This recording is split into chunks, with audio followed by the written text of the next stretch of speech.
সালাবাতুল আনসারী তুমি যাও সাইদের স্ত্রীর কাছে এমন সুন্দরী মহিলা দুনিয়াতে নাই শয়তানের দুকাই বলে যায় এমনি যেই মাত্র গিয়া সাইদের স্ত্রীর হাত যেই মাত্র ধরছে এমনি সাইদের স্ত্রী সঙ্গে সঙ্গে ডাক দিয়ে বলেন সালাবা তোর কি আল্লাহর ভয় নাই তুই কি কাল কিয়ামতের মাঠে আল্লাহর সামনে যাবে না আরে সালাবাতুল আনসারী আমি তোর বাইরে রেখে যাও আমানত তুই আমার আমানতের খিয়ানত করবি না সালাবারে এই মুহূর্তে তুই আল্লাহর দরবারে তওবা কর এমনি সালাবাতুল আনসারী রাদিয়াল্লাহু আনহু দৌড়াইয়া জঙ্গলের ভিতর যায় গিয়া কাল্লে প্রভু গো আমি এমন বড় গুনাহ করেছি আল্লাহ আমি এমন বড় অন্যায় করেছি আমার ক্ষমা করে দাও এমনি কিছুদিন পরে যখন সাইদ ইবনে আব্দুর রহমান যেই মাত্র বাড়ির মধ্যে প্রবেশ করে বিবিরে ডাক দিয়া বলেন বিবিরে আমার ভাই সালাবাতুল আনসারী কোথায় বলে জঙ্গলে কানলে এমনি তখন খুঁজতে যাই গিয়া দেখে চোখের পানি ছেড়ে দিয়া কানলে প্রভু গো আমার মতন গুনাহগার আল্লাহ আমার মতন না খানদার বান্দা মনে কেউ নাই গো প্রভু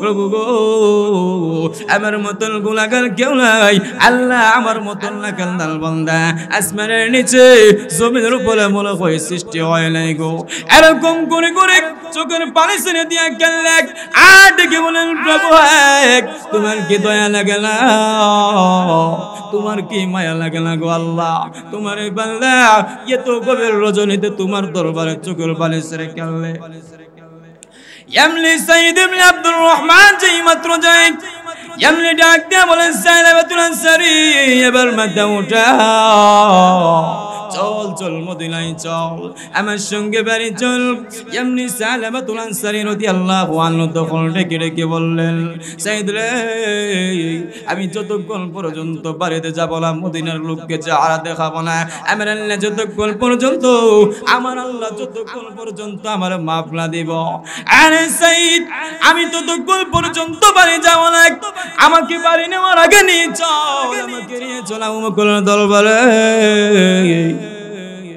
আবু বকরকে জিজ্ঞাসা করব আমার মতন নাফরমান আমার আল্লাহ মাফ দিবনি এমনি তখন আবু বকর শুইলা বললেন সালাবা এই মুহূর্তে আমার বাড়ি থেকে বের হয়ে যা রাস্তায় গিয়ে ডাক দিয়া বলেন সাইদ রে আবু বকর দরবারে গিয়েছি আবু বকর বিদায় করেছে চল ওমরের দরবারে গিয়ে দেখব ওমরকে জিজ্ঞাসা করব আমার মতন নাফরমান আমার আল্লাহ মাফ দিবনি এমনি তখন উমরের কাছে গিয়ে বললেন ভাই উমর আমি এমন বড় গুনাহ করেছি উমর রে আমার আল্লাহ কি আমার মাফ দিবনি এমনি উমর রাদিয়াল্লাহু আনহু বলেন সালাবা রে তুই এমন বড় জঘন্য কাজ করছো এমন বড় অন্যায় করেছো আমার আল্লাহ মনে হয় তোমার মাফ দিবে না তুমি আমার বাড়ি থেকে বের হয়ে যাও আমার রাস্তায় গিয়ে চোখের পানি ছেড়ে দিয়ে কান্না প্রভু প্রভু আবু বকরের দরবারে গিয়েছি ওমরের দরবারে গিয়েছি এখন চল আলীর দরবারে যাই আলীকে গিয়ে জিজ্ঞাসা করবো আমার মতন নাফরমান আমার আল্লাহ কোনোদিন মাফ দিবনি এমন তখন আলীর কাছে গিয়ে বলেন হ্যাঁ আলী আমি এমন বড় গুনাহ করেছি আলী রে আমার আল্লাহ কি আমার মাফ দিবনি বলে কি করছো বলে জিনা করেছি আলী রে আমার আল্লাহ কি আমার মাফ দিবনি এবার আলী রাদিয়াল্লাহু আনহু তখন শুনে ডাক দিয়া বললেন সাইদ রে ও সালাবা দুইজন আমার বাড়ি থেকে বের হয়ে যাও এমন বড় অন্যায় করেছো সালাবা রে তোমার গুনাহ কোনোদিন আল্লাহ মাফ দিবে না ونشهد أن سيدنا ومولانا محمد الذي أرسل إلى الناس كافة بشيرا ونذيرا وداعيا إلى الله بإذنه وسراجا منيرا أما بعد فقد قال الله تعالى في كلامه المجيد وفرقانه الحميد أعوذ بالله من الشيطان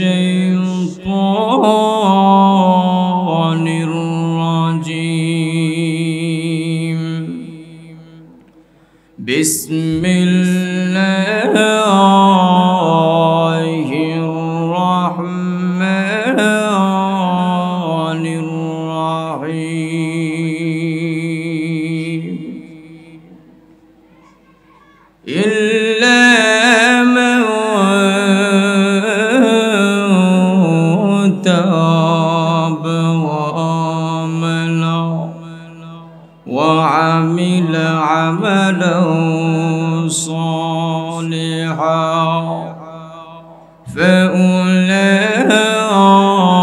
فأولئك يبدل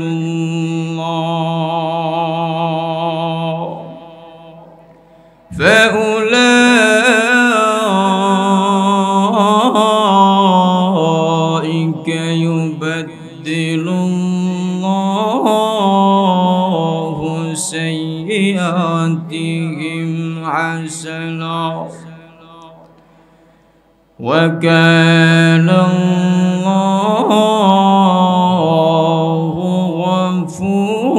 غفورا رحيما صدق الله العظيم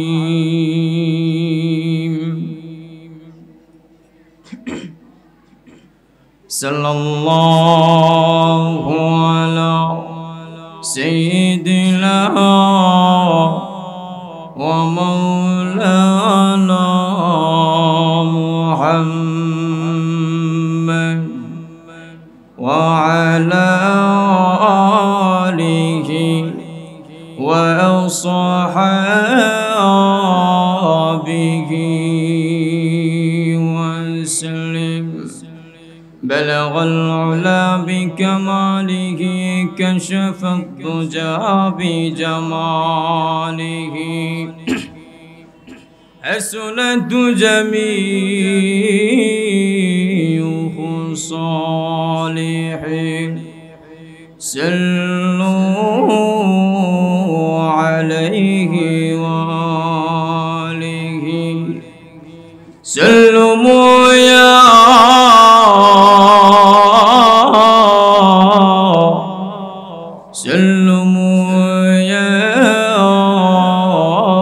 قوم بل صلوا على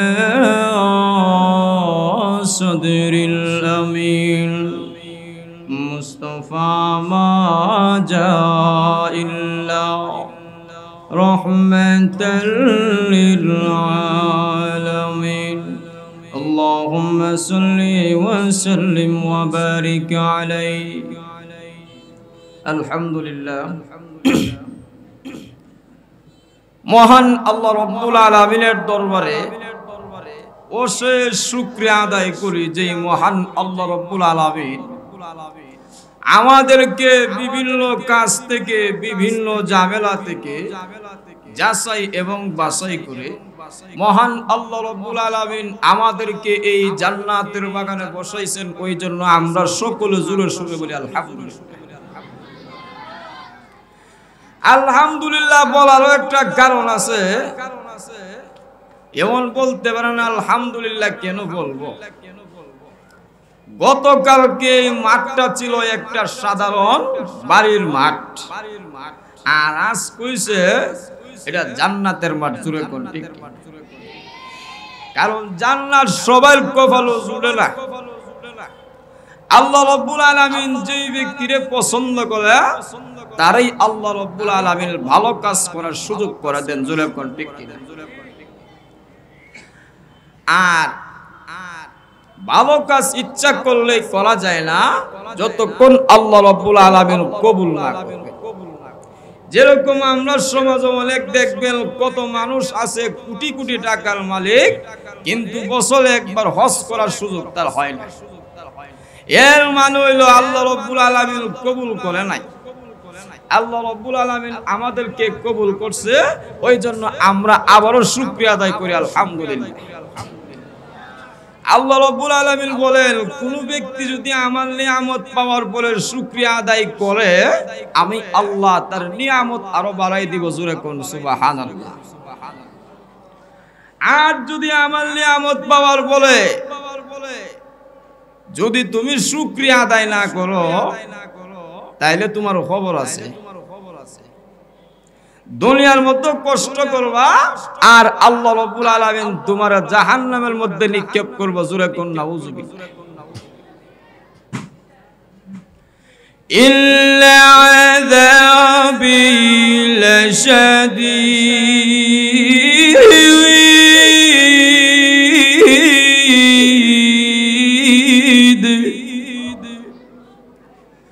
আল্লাহ বলেন, মানুষ এত নিয়ামত তোমারে দিলাম, এত সুন্দর কণ্ঠ তোমারে দিলাম, এত সুন্দর হাত দিলাম, এত সুন্দর পাও দিলাম, চোখ দিলাম।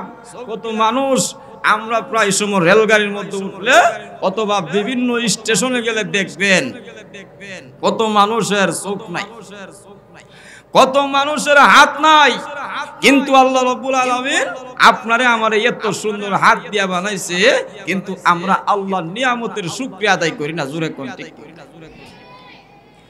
আল্লাহ রাব্বুল আলামিন আমাদেরকে এমনি এমনি দুনিয়ার মধ্যে পাঠাই নাই। আল্লাহ রাব্বুল আলামিন আমাদেরকে পাঠানোর পিছনে যথার্থ কারণ আছে। জোরে কোন ঠিক কি। وَمَا خَلَقْتُ الْجِنَّ وَالْإِنسَ إِلَّا لِيَعْبُدُونِ।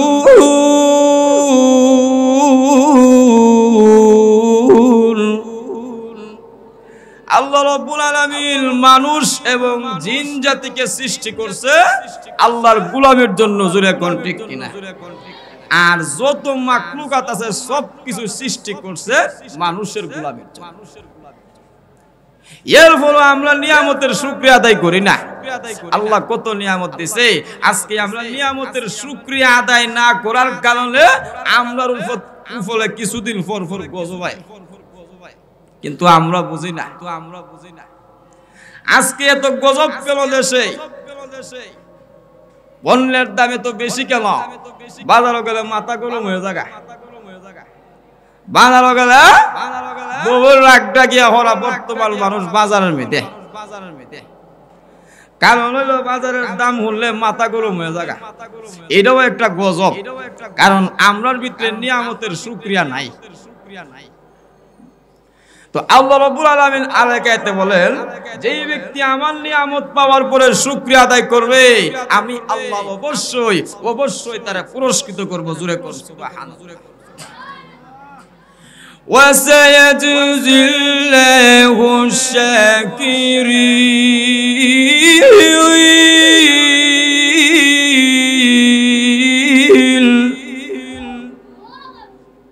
অবশ্যই অবশ্যই তোমারে আমি আল্লাহ পুরস্কৃত করব। কিন্তু আমরা আল্লাহর গোলামি না কইলা কিছু মানুষ আছে গিয়া ঘুরে বাবার গোলামি, ফিরের গোলামি, আবার ফতোয়া দেয় ফিরে নাকি জান্নাতে নিব। জোরে কোন নাউযুবিল্লাহ। ফিরের অবস্থা কি হইব? ফিরের অবস্থা কি হইব? আবার অনেকে গানও গায়, গান কইয়া লাভ নাই, আবার সমস্যা, আবার দইলা মার দিব। কারণ আমরা সমাজ অনেক আছে মনে করে আল্লাহ কইল যে, আল্লাহ বলেন, ও মানুষ তুমি আমার নিয়ামতের শুকরিয়া আদায় কইরা আমার গোলামি করবা, আমারে ডাক দিবা। কিন্তু আমরা এটা না কইয়া আরে মুর্শিদ নামে এত মধু, মুর্শিদ নামে এত মধু খাইলে মধু ফুরাই না গা, আমার মন হয়ে আছে গো দেওয়ানা। আরে আমার মুর্শিদ নামে এত মধু গো, এটারে বলা হয় নিমু খারাপ। আল্লাহ বলেন আমি বানাইলাম, আমার গুণগান না কইয়া, আমি আল্লাহর নাম ধর মজা লাগে না, আমি আল্লাহ এত সুন্দর কইরা বানাইলাম, এত সুন্দর হাত দিলাম পাও দিলাম, কিন্তু তুই গিয়া গুণগান গাছ বাবার, এইটারে বলা হয় নিমু। আল্লাহ 24টা ঘন্টা হয়, একটা সেকেন্ড আমার আল্লাহ ঘুমায় না। এর কারণ হইল আল্লাহ রাব্বুল আলামিন বলেন, ও মানুষ, আমি যদি আল্লাহ ঘুমায় যাই, বলো না তোমারটাকে কে সারাবে? আল্লাহ রাব্বুল আলামিন বলেন 24টা ঘন্টা হয়ে যায়, একটা সেকেন্ড আমি আল্লাহ ঘুমাইলাম। কেন ঘুমাইলা? তুই যখন ঢাকা যাইবি, যখন সিলেট যাইবি, আর যখন বিমানে করে তুই যখন মদিনার পথে রওনা দিবি, যখন তুই মক্কার পথে রওনা দিবি, ওই সময় যদি তুমি কোনো বিপদে পড়ো রে বান্দা, আর আমি আল্লাহ যদি ওই সময় ঘুমায়া থাকি রে, বলস না তোর ডাকে কে সাড়া দিবে? ওই কারণে আমার আল্লাহ 24টা ঘন্টা একটা সেকেন্ড লা তাখুযুহু সিনাতু ওয়ালা নাওম।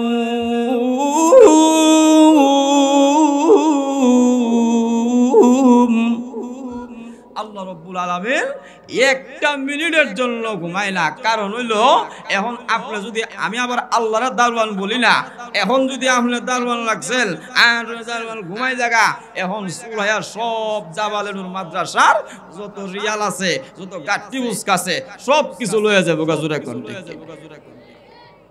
তো যাক, আমি আর আমার আলোচ্য বিষয় হইল না, আমার আলোচনার বিষয় হইল আমি যে আয়াতে কারিমা তেলাওয়াত করছি, এর আয়াতের মধ্যে আল্লাহ রাব্বুল আলামিন বলেন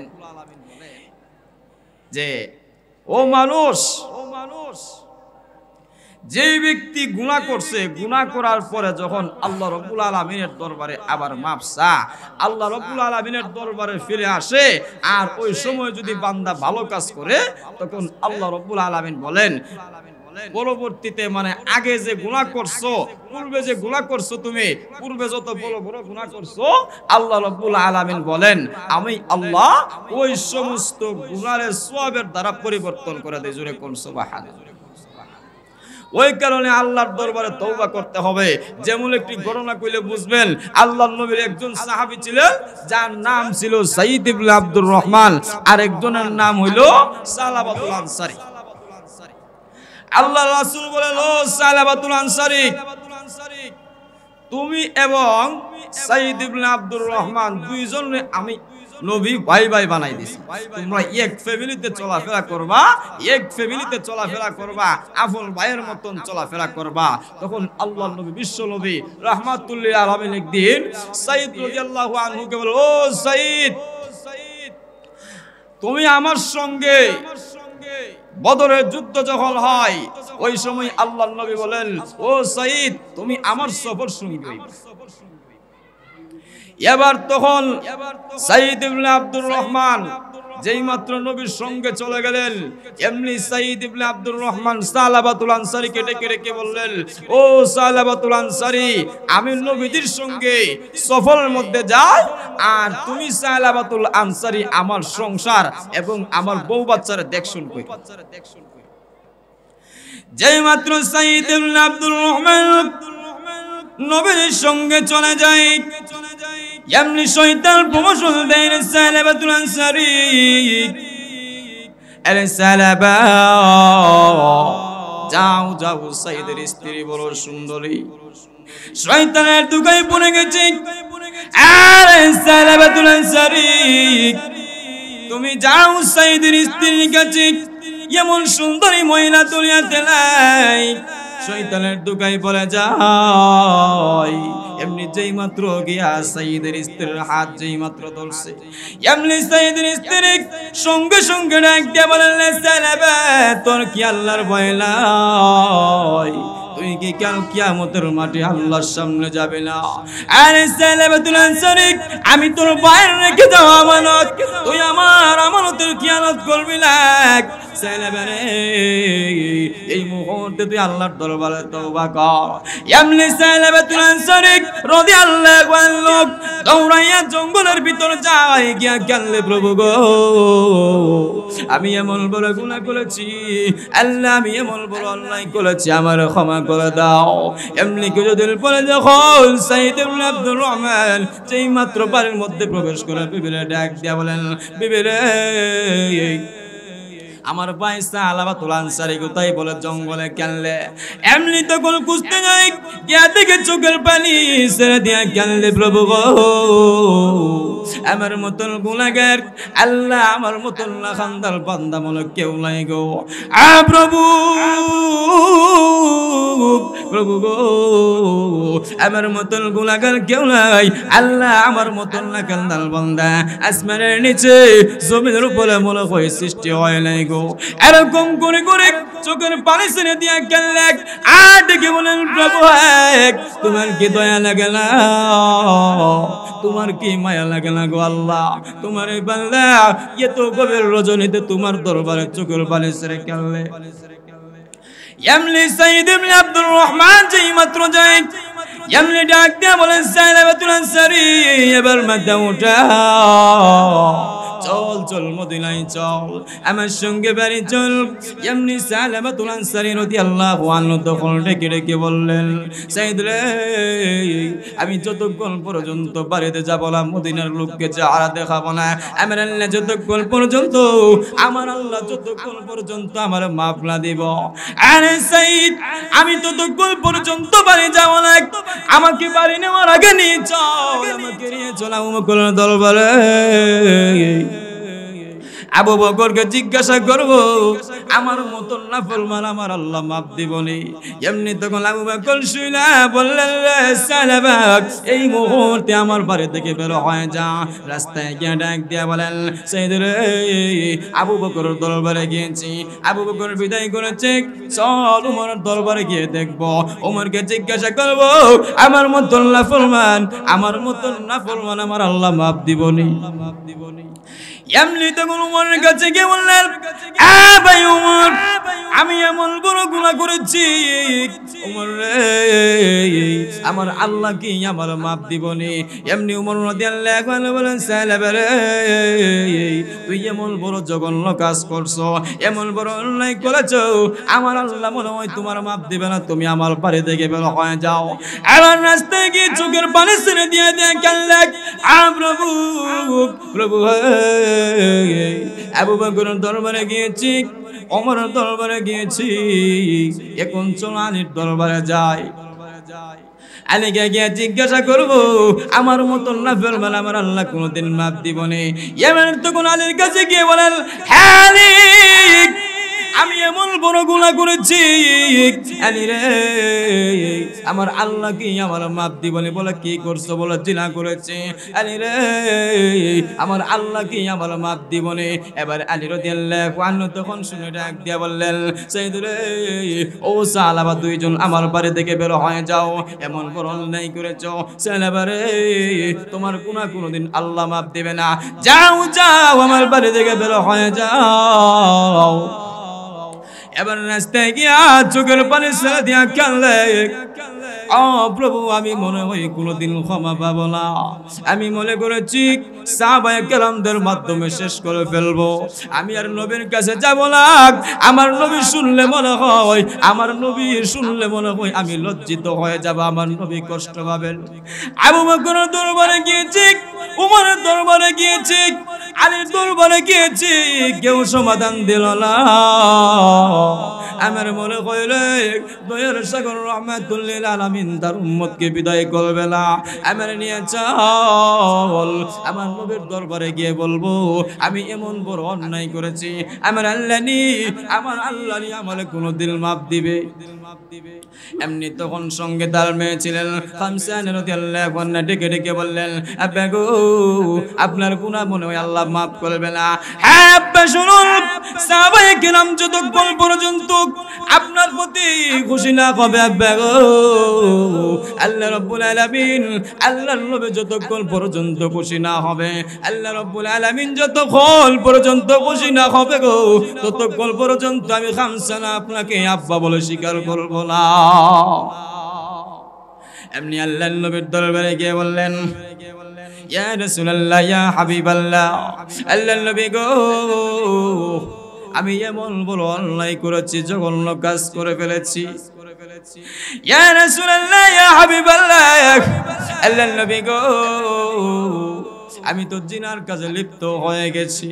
আল্লাহর নবী ডাক দিয়ে বলেন, সালাবা রে, যা যেই মুহূর্তে আমার বাড়ির দিকে বের হয়ে যা, আমার রাস্তায় গিয়ে চোখের পানি ছেড়ে দিয়া কাল্লা। আল্লাহ গো, আবু বকরের দরবারে গিয়েছি, ওমরের দরবারে গিয়েছি, আলীর দরবারে গিয়েছি, আল্লাহ নবীজির দরবারে গিয়েছি, কেউ তো সমাধান দিতে পারলো না।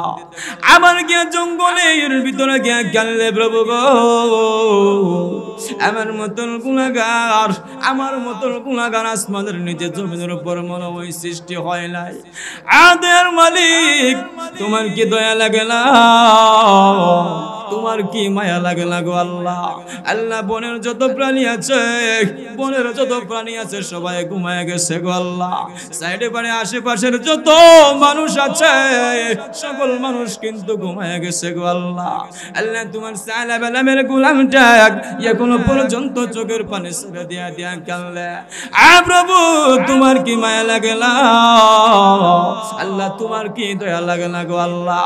রাহমাতুল লিল আলামিনের কাছে শুনেছি আল্লাহ তুমি নাকি দয়ার সাগর, আল্লাহ তোমার মতন দয়ালু কেউ নাই। প্রভু আমার মতন গুনাহগার আল্লাহ তোমার ক্ষমা করে দিলে তোমার তো কোনো ক্ষতি নাই গো আল্লাহ। প্রভু গো আল্লাহ আমার মতন গুনাহগাররা তুমি মাফ করে দিলে কি হবে? এমনি আল্লাহ রাব্বুল আলামিন জিবরাইলকে ডাক দিয়ে বলেন, জিবরাইল রে, যাও যাও আমার বন্ধুর কাছে গিয়ে বলো, আমার বন্ধুর কাছে বলে দাও আমি আল্লাহ সালাবাতুল আনসারীর গুনাহ তামাম জিন্দেগীর জন্য, আমি আল্লাহ সালাবাতুল আনসারীর গুনাহ তামাম জিন্দেগীর জন্য মাফ করে দিয়েছি। এবার জিবরাইল আলাইহিস সালাম বলেন, নবীজির দরবারে গেছেন, ইয়া রাসূলুল্লাহ, ইয়া হাবিবাল্লাহ, আল্লাহর নবী গো, তামাম দুনিয়ার মালিক কি আপনি না আল্লাহ? এমনি তখন নবী বলেন, জিবরাইল রে, হঠাৎ করে তুমি এরকম প্রশ্ন কেন করছ? ইয়া রাসূলুল্লাহ, ইয়া হাবিবাল্লাহ, আল্লাহর নবী গো, আমি যেই প্রশ্ন করছি সেই প্রশ্নের উত্তর দেন। এবার নবী ডাক দিয়ে বললেন, জিবরাইল রে, তামাম দুনিয়ার মালিক হলো একমাত্র আল্লাহ। ওগো নবীজি, সালাবাতুল আনসারী আপনার দরবারে আসছে। বলে, হ আমার দরবারে আসছে। সালাবাতুল আনসারী রে, আপনি কেন ফিরাই দিয়েছেন নবী গো? আল্লাহর নবী ডাক দিয়ে বললেন, আরে জিবরাইল, সালাবাতুল আনসারী এমন অন্যায় করছে, ওই কারণে আমি ফিরাই দিয়েছি। আবার জিবরাইল ডাক দিয়ে বলেন, নবী গো, সালাবাতুল আনসারীর গুনাহ, সালাবাতুল আনসারীর গুনাহ আমার আল্লাহ তামাম জিন্দেগীর জন্য মাফ করে দিয়েছে। আমার নবীজি আবু বকর কেড়ে কেড়ে কে বললেন, আবু বকর, আবু বকর রে, ও আবু বকর, ওমর, যাও যাও, আমার সালাবা কোথায় আছে? আমার সালাবা কোথায় আছে? তাড়াতাড়ি গিয়ে খুঁজে নিয়ে আসো। এমনি তখন রওনা দিছে হযরত আবু বকর রাদিয়াল্লাহু আনহু যখন রওনা দিছে, ওমর রাদিয়াল্লাহু আনহুর সঙ্গে রওনা দিছে। এমনি তখন সালমান ফারসি রাদিয়াল্লাহু আনহু ডেকে ডেকে বললেন, নবী গো, আমি হইলাম মুরব্বি সাহাবী, আমাকেও সঙ্গে দেন, আমার কথা মনে হয় মানবে। কারণ আবু বকরের কাছে গিয়েছে, হযরত ওমরের কাছে গিয়েছে, এরা দুইজন তো ফিরাই দিয়েছিল। এদের কথাই মনে হয় নবী গো, এদের কথা মনে হয়, ও দয়ার নবী, মায়ের নবী মনে হয় আসবে না, আমাকেও সঙ্গে দেন। এমনি যখন তিনজন সাহাবী যখন রওনা হইছে, তিনজন যখন রওনা হইল, এখন রোয়ালয়ে আটতে আটতে গেল, অনেক দূর গিয়া দেখে কৃষকেরা ক্ষেত কামারও কাজ করে। এবার তখন গিয়া ডাক দিয়া বলে, কৃষক ভাই, তোমরা সালাবাল আমি কাউরে দেখছো? এখন কৃষক ভাইয়েরা বলে, সালাবাল আমি তো কাউরে দেখছি না, কিন্তু একটা লোক, হ্যাঁ আবু বকর, ও ওমর, কিন্তু একটা লোক এরকম ভাবে চোখের পানি ছেড়ে দিয়া দিয়া কান্দে, প্রত্যেকটা রাত্রে কান্দে, এরকম কান্দা কান্দে, ওই কান্দার কারণে আমাদের যত উট আছে একটা উট ঘাসের মধ্যে মুখ লাগায় না। তখন আবু বকর রাদিয়াল্লাহু আনহু বলেন, হ্যাঁ ওমর, আমার মনে হয় ওই লোকটা সালাবাতুল আনসারী ছাড়া কেউ না। যেই মাত্র সালাবাতুল আনসারীর কাছে গেছে, ইয়া ডাক দিয়া বলেন, ও সালাবাতুল আনসারী, আমি আবু বকর আসছি, আমি ওমর আসছি, আসো মদিনায় চলো। এবার সালাবাতুল আনসারী বলেন, এই আবু বকর, তোমার কাছে গিয়েছিলাম, তুমি ফিরিয়ে দিয়েছো। রে ওমর, তোমার কাছে গিয়েছে, ফিরিয়ে দিয়েছো। এখন তোমাদের কথাই মদিনায় যাব না।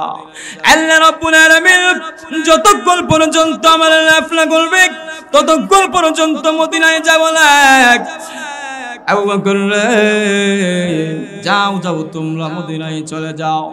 এবার আবু বকর রাদিয়াল্লাহু আনহু ডেকে বলেন, রে সালাবা, মাথা উঠাও, তোর তামাম জিন্দেগির গুনাহ আমার আল্লাহ, তামাম জিন্দেগির জন্য তোর গুনাহ আমার আল্লাহ মাফ করে দিয়েছে। এবার মাথা উঠাইছে, মাথা উঠায় একটা মুস্কি আসে দিছে, মুস্কি হাসি দিয়া বলে, আসলে আল্লাহ দয়ালু, আল্লাহর মতন দয়ালু কেউ নাই। আল্লাহ অবশ্যই কানলে মাফ করে না, করে না, অবশ্যই কান্দার মধ্যে মাফ আছে। অবশ্যই আল্লাহর দরবারে কানতে হবে, আল্লাহরে ডাকতে হবে, কারণ আমরার জীবনে যে গুনাহ করছি, আমরার গুনাহ কিন্তু কম না।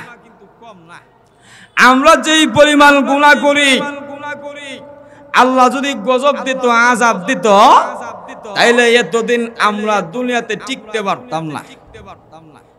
যেই পরিমাণ গুনাহ আমরা করি, ওই কারণে আল্লাহ বলেন, যেই ব্যক্তি তওবা করবে, তওবা করে যদি আবার সে ভালো পথে ফিরে আসে, আল্লাহ রাব্বুল আলামিন আল্লাহ তার জীবনে যত গুনাহ করছে, যত বড় বড় গুনাহ আছে, ওই বড় বড় গুনাহ দিলে আমি আল্লাহ সওয়াবের দ্বারা, মানে আল্লাহ রাব্বুল আলামিন গুনাহগুলোর সওয়াবে পরিবর্তন করা দেই। জোরে কোন